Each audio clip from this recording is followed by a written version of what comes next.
Of all the inflatable toys I have shown off, none of them have generated anywhere near as much curiosity or as many questions as my latex inflatable whale. So, I figured it would make sense for me to do a review video answering some of the most frequently asked questions. To start off, the whale is about 7 feet long, so about a foot more than the archetypical Intex whale. Well, that depends a lot on how much you fill it, but we will get back to that. It is made from latex rubber sheet instead of PVC sheet. Latex should be familiar to most, as it is of course what balloons are made of, and what old surgical gloves used to be made of.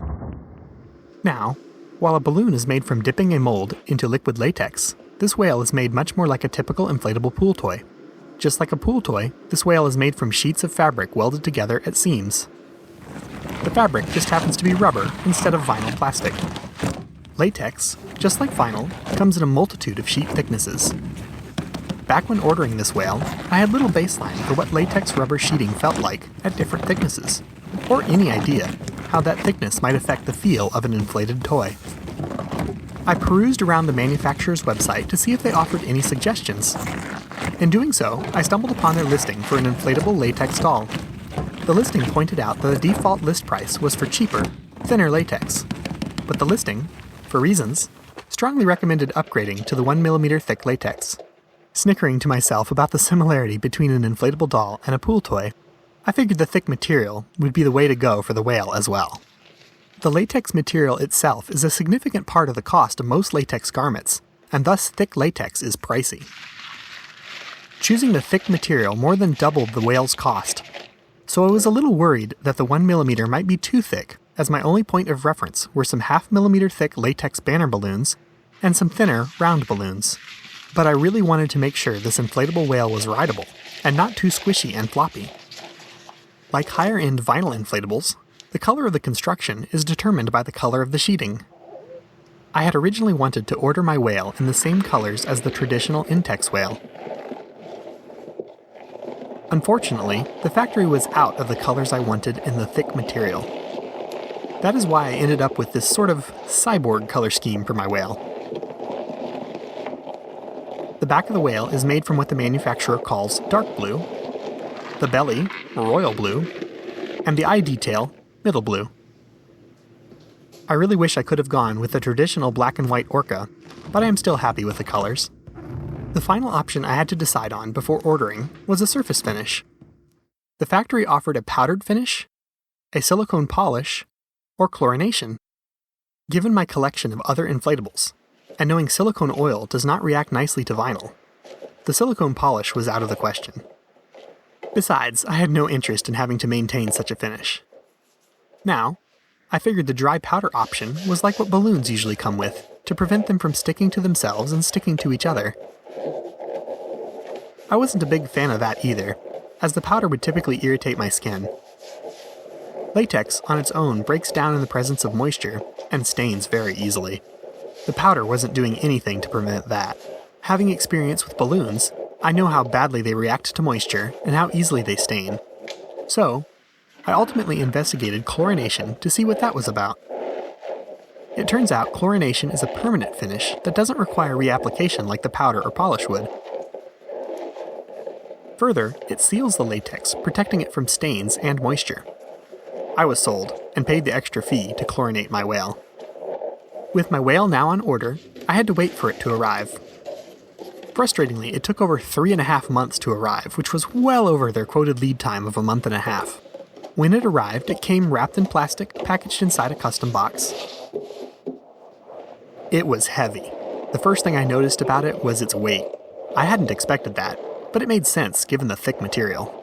This intrigued me, as I sometimes wished my toys had more heft to them. This whale is over 7.5 pounds, while an Intex whale is only 2.5. I was excited. It was time to inflate it for the first time.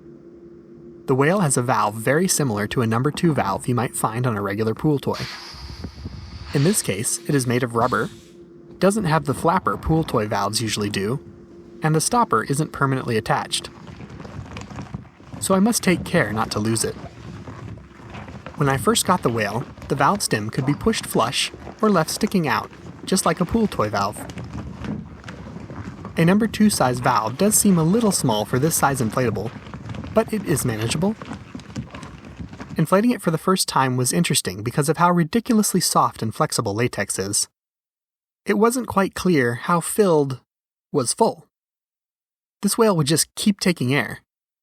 If I had ever thought a pool toy was soft, this whale is way softer.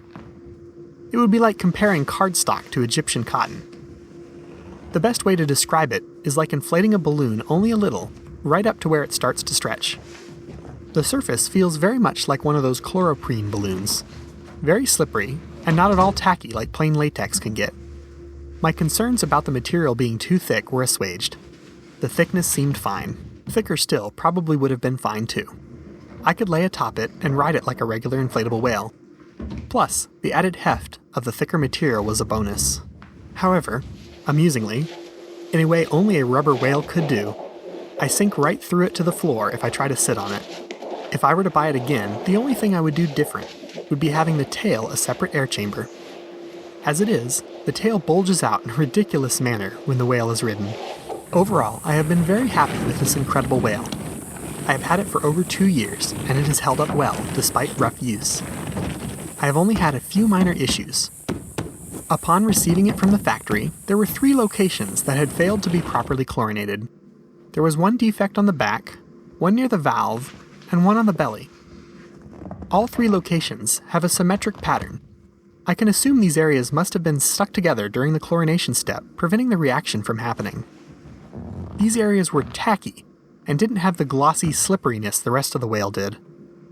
Eventually I ended up chlorinating the whole whale over again, which fixed the tackiness of those spots, but didn't fix the slight discoloration. I only had one other minor issue. Shortly after first getting it, it was not holding air, and had what I suspected was a tiny leak. This made me nervous as I had no idea how to repair latex, even if I found the suspected leak. After doing some research and finding the proper primer and rubber cement, I searched for the leak. It ended up that the valve base was not sufficiently bonded to the body of the whale. It was leaking at that interface. After a bit of repair work, the whale is now airtight, but the valve stem ended up getting glued down. The valve stem now stays permanently pressed in. The whale holds air, staying firm for what now seems indefinitely. In conclusion, I have been extremely happy with my purchase, despite the unideal colors or the mental stress the leak had caused. The latex whale seems downright indestructible compared to my other inflatable toys, especially given the abuse I have put it through during my 2 years of ownership. The ludicrously soft and supple material is so stretchy I don't think I could possibly ride it rough enough to bust it. It is also so stretchy I don't really fear accidentally puncturing a hole in it either. It would just stretch around the object. I would highly recommend a latex inflatable to anyone interested in the softest imaginable inflatable. Despite the high cost of latex, it has been worth it to me. I hope my video has piqued your interest. If you liked the video, please give it a thumbs up. If you have any questions or comments, leave them below. Consider subscribing, and if you would like to support my channel, you can buy a t-shirt from the link in the description. Thanks for watching.